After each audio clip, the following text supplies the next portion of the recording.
Hello students, I am Vizir, your science teacher. I hope you are safe at your home. Today I am starting the revision of chapter 1, which is matter in our surroundings. In this chapter we will discuss on the following topics: matter, physical nature of matter, characteristics of particles of matter. According to our Indian philosophers, they believe that matter is made up of basic 5 elements. In that time, it is known as Panch Tattva, and the Panch Tattva are Chit, Jal, Pavak, Gagan, and Samira. It is known as earth, water, fire, sky, and air. But according to our modern day scientists, matter is defined as anything that has mass and occupies space, which is called matter.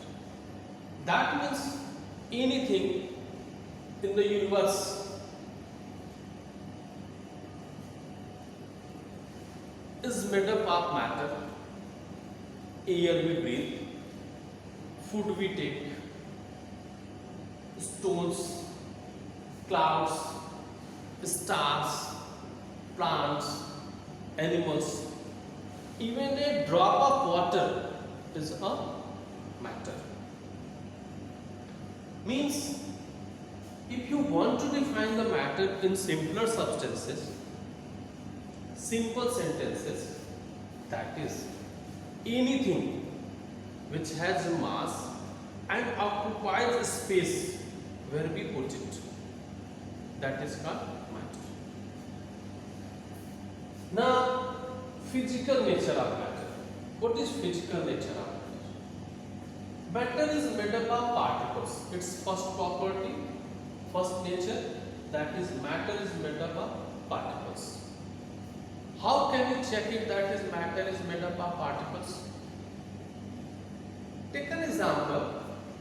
If you dissolve sugar or salt in a water, you will see after some time it will disappear.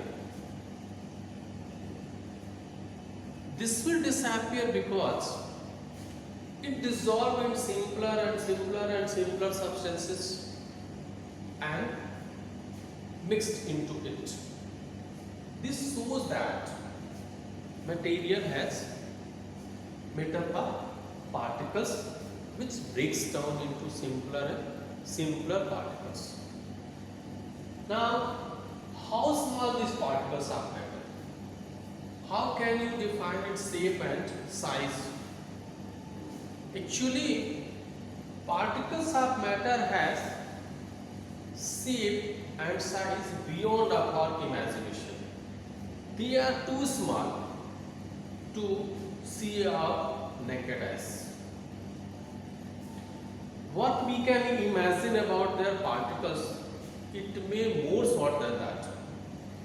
That means the size and shape of particles, it is not fixed. It may change it. Now next one is characteristics of particles of matter. What are the characteristics of particles of matter? In this topic, first point is particles of matter have space between them.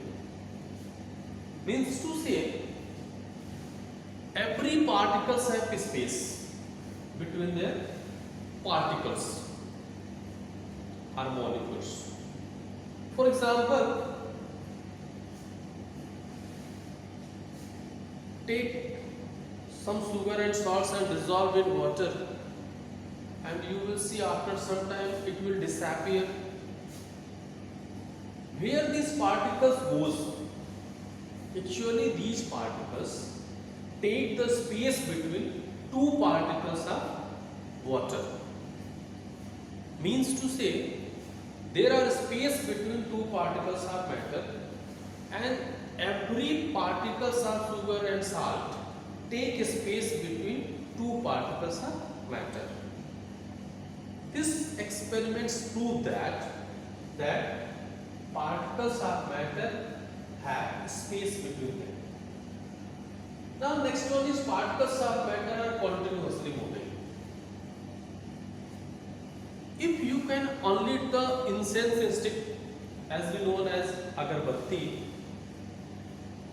after some time you will feel the incense of that stick from one corner to other corner of the room, because continuously movement of particles.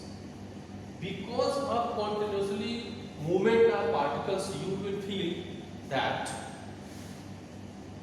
one particle of this corner reaches the other corner by movement. This proves that particles of matter are continuously moving. And next one is particles of matter attract each other. This means if you stretch the rubber, when you release, you will feel that they will be as originally. It proves that particles of matter attract each other and want to regain its original property. If you hammer the nail on iron, it will stretch. It also shows that the particles of iron nail attract each other. There are so many examples for this purpose, that particles of matter attract each other. On these topics, there is an assignment given in your book, which is blue-headed. Write down the revision of chapter 1 in your notebook copy. Do these questions. If you feel any problem, discuss with me. Write in your comment section. We will discuss on next topic in the next session. Till then, thank you class.